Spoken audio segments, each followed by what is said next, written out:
Software to die for. The PROMIS software scandal and how the U.S. Justice Department became software pirates in the name of national security, with Ted St. Rein. Or Teed, if you prefer. Brought to you by ToorCamp and ToorCon.org. Check them out. www.mediaarchive.com proudly presents this material. Thank you for watching. Also check out www.PROMISscandal.com. You know, the rule of suicide, but you know, it's funny, I had another good friend of mine, another father figure of mine, ended up dying the same way. Not just one, but then another gunshot to the head. So, of course, he didn't make the claim that he'd never kill himself. And then anybody know who this is? Mae Brussell. She's basically responsible for starting all this. All the conspiracies, all the 1960s, you know, anybody heard of the gemstone file? Google that one, the gemstone file. She's not involved with it, of course, but it was, you know, it's like one of these underground white papers that spread from, you know, underground activist to underground activist. You know, this is the way it was. It's basically a timeline of the Kennedy assassination, the gemstone file. But anyway, so Mae Brussell, rest in peace for her, too. She's a great gal. She had a radio show and all sorts of stuff out of the Bay Area. Amazing. And then, once again, my friend Ken Thomas, he's pretty much the only surviving, you know, journalist left reporting the story. And once again, with Jim Keith, he wrote this book called The Octopus, available on Amazon for like a couple bucks, you know, used. I highly recommend reading it. A lot of the research I did from here. Oh yeah, and there. Who was that? Well, that's Danny Casolaro, supposedly. You know, that's an artist's rendition of Danny in the bathroom. You know, and so and I'd go closer on that, but then I screw up my presentation. And so so there's been a number of other researchers, you know, had some problems. Michael Rupert, you know, has been reporting on PROMIS for years and years. FromTheWilderness.com is the website, still active. He actually had moved to Ashland, and then somebody broke into his offices and smashed up all his computers and everything. And not only that, they took his computers apart and smashed up the IC chips that were in the hard drives and everything in them. And then he moved off to Brazil and up to Venezuela, where gas is 23 cents a gallon. And his current whereabouts are somewhere else. Oh, and damn, how did that get in there? So anyway, there's all sorts of, anybody know who Jack Parsons is?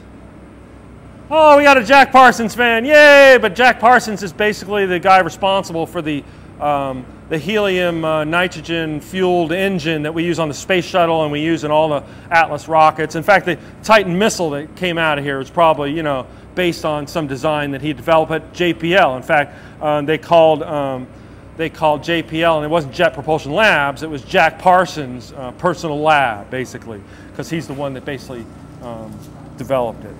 And so, so it's interesting, though, that Jack Parsons was all into this metaphysical stuff. And of course, you know, it all makes strange bedfellows there with John Kerry and everything, and you wonder what the connections there are. And so, once again, you know, Barron's Financial Weekly, this our magazine here, the Insight magazine on the news, ran like 4 or 5, or I think it was a 4-part article. Here are the covers here, all about the PROMIS scandal. And this is all available online, all nice, really color photographs. So go check that out. They're out of business now, but you can still read all about PROMIS software. This one's not linked off my site, but just search for Insight magazine. And so nothing is secret, you know, especially even back then, nothing was really secret. This day we know it is, you know, the octopus. The octopus wants to be a little more respectable now, so they've dressed it up a little bit and, you know, put a suit and a tie and some software and some, you know, executive shoes on it. But basically it's just all about the same thing. Okay, so that's the basic presentation. Now I'm going to talk more about Riconosciuto. He's a very, very interesting guy. And of course, here's his sheriff's department thing. What happened was Inslaw was suing the government, trying to get their millions of dollars they were owed, and Riconosciuto, being the programmer, filed a deposition in the case. And within a week, he had been arrested for manufacturing drugs out in fact, it was right around here in Spokane, just in eastern Washington, right here. And they had raided his place. Somebody got some information. They raided his place.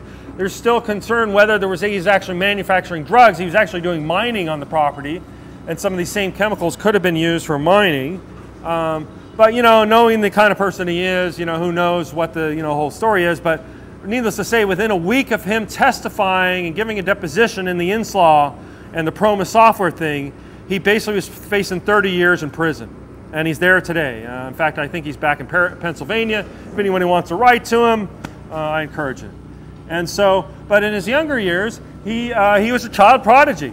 He had made, in fact, anybody heard of Hercules, California?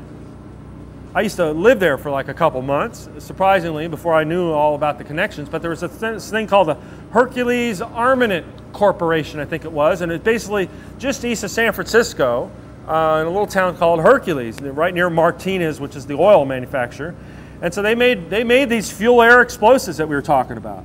And so this is what Riconosciuto is known at 12 years old, a Tacoma boy here in Washington. He grew up around here.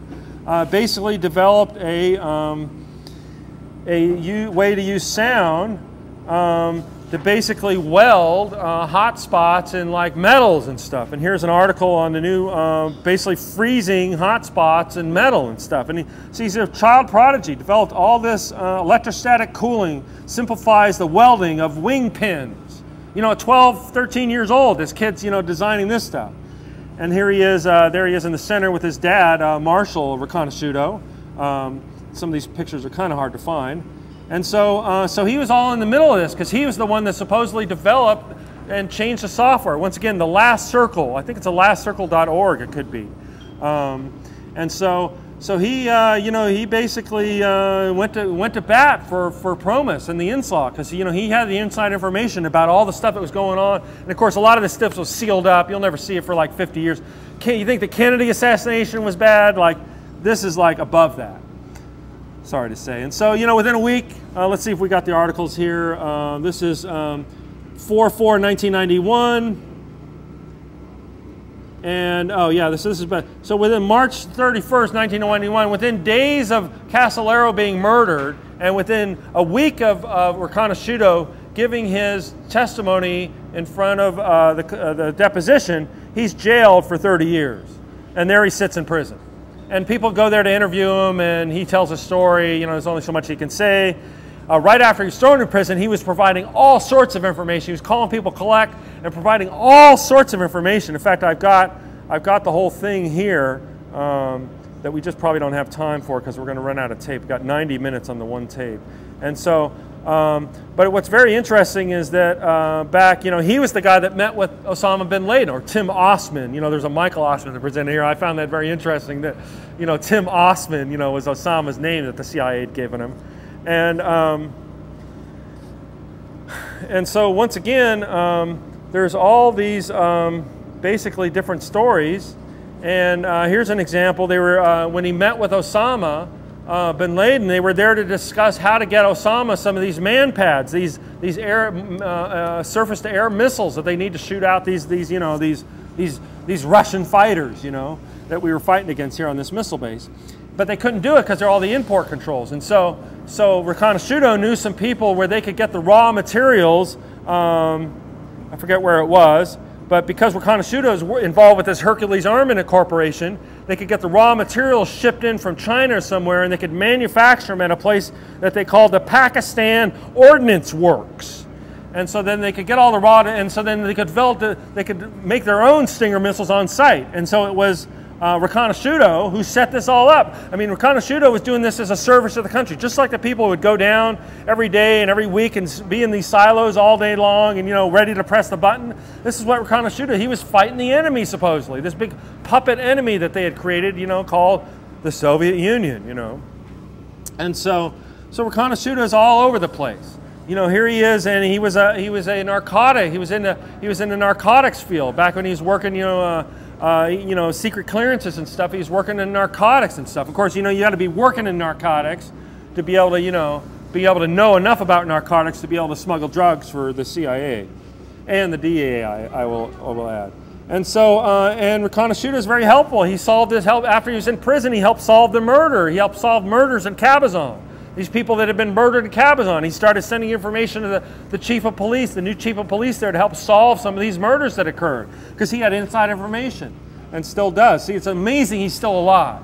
of the one person they should have killed, it would have been Riconosciuto. But somehow they did him such a big favor that they said, here, you can just live in prison here, eat the nice food here in the federal penitentiary, and we'll see you in 30 years. Maybe you'll get out. Maybe not. And so Riconosciuto is all over the place. Narcotics, San Francisco Bureau, 1982. And of course, they didn't find any drug-like contamination at the site when they did the soil test. Supposedly they cleaned it all up and stuff.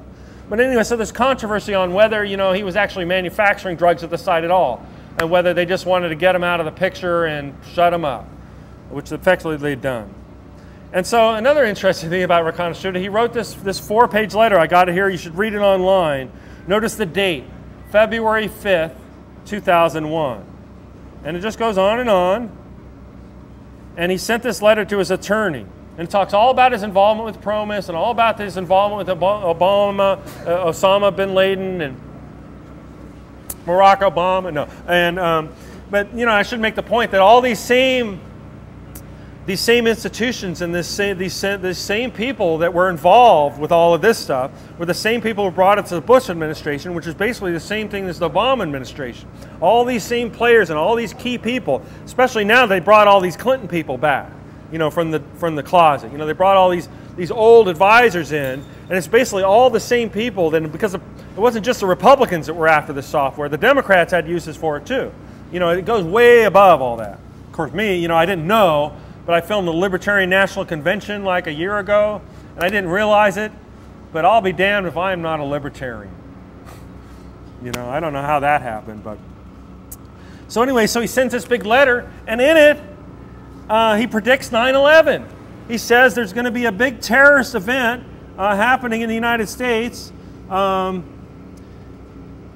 Terrorists who plan on entering the United States in the very near future for purposes of terrorist activities. He wishes to speak to you about these blah, blah, blah. And so this was sent to Colin Powell. It was sent to all the people in government that this guy in prison had information about a future terrorist attack preceding 9/11. This one's dated February 19, 2001. And here's the certified return receipts from the attorney, mailing him all these places. And of course, the 9/11 hijackers, they're just laughing it up, And not only were we I don't know how much you guys know about 9/11, not only were we tracking, all these people, but, there were other intelligence agencies around the world tracking them as well, and leaving paths for them to be open, letting them, escape another path. So once again, it's a very interesting tangled web we weave, and once again, it's all about, that Big Brother is watching us, and, there's really no getting around it. Anybody know who this guy is? George Wackenhut? Security guy, isn't he? Security guy, excellent. Wackenhut Security. We've got a bright crowd here today on July 5th, 2009 at 3:33 in the morning at the nuclear missile base. And so what's interesting is that Wackenhut handles security for all the nuclear installations. In fact, if this base was still an organization, Wackenhut, it's basically the private FBI. When you retire from the FBI or the CIA, you go to work for a Wackenhut. They find something for you to do so you can live out your wee years in the twilight of nuclear security. And of course, they're best known for handle security at the infamous Area 51. The only UFO I've ever seen in my life has been flying over Area 51. They call it Old Faithful. It used to be out in the 90s, late 80s, 90s. If you went out there, you could, go out there at 4:55 in the morning, Thursday morning, and you sit in a certain spot, and Old Faithful would come up over the horizon, and then it might blink out, and a millisecond later, it would be 5,000 feet in the air. Just like blink, blink, blink. And there's no physical way that could happen, like with today's technology. It's using this reverse engineered, supposedly alien technology, or if you follow like anti-gravitics, another term to Google, anti-gravitic craft or anti-gravitics, T. Townsend Brown, the Paul Byfield effect, for an example. And so all these technologies have been developed. I don't really necessarily believe that UFOs are coming from extraterrestrial civilizations. I mean, they exist out there, I'm sure, and they've probably been here many times, and looking for intelligent life, and of course didn't find any. But a lot of the technology we have, these UFOs, they can all be man-made. In fact, there was a big air flap from the big UFO air flap of 1897 where a series of UFOs were seen flying over a Texas town in Texas, and supposedly they were developed right here in the USA.